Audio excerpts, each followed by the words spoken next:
Ito guys, no? Ito yung HNJA. Yan yung ano. Ito yung model niya, yan sa baba. Yan, nabili ko to sa Shopee. 1.6 yata. Ano siya? Hard plastic siya.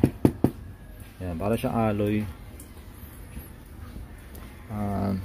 Kasi kaya ito yung napili ko. Dati lang kasi ako nag-alloy top box hinduhan na 3X. Yan, yung dating motor ko nun. So ang problema naman dun sobrang bigat.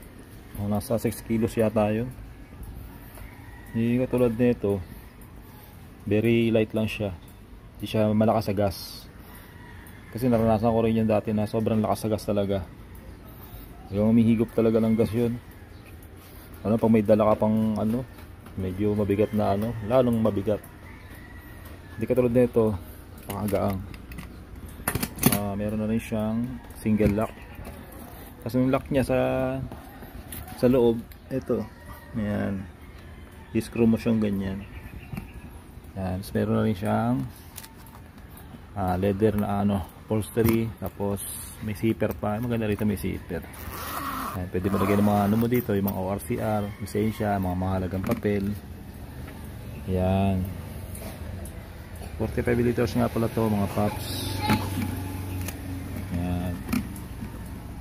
Para sa akin sulit na to. Talagang 1.6. Ayan.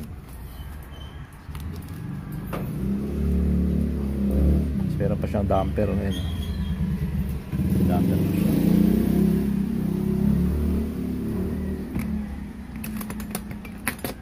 May dalawang susi na rin siya. Tapos yung ano niya, plate niya is metal na rin. Ito. Ayan, metal plate yan. Sulit na rin presyo. Mas naayos.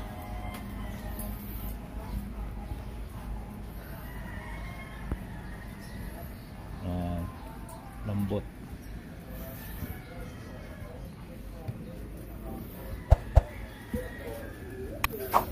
HNJ.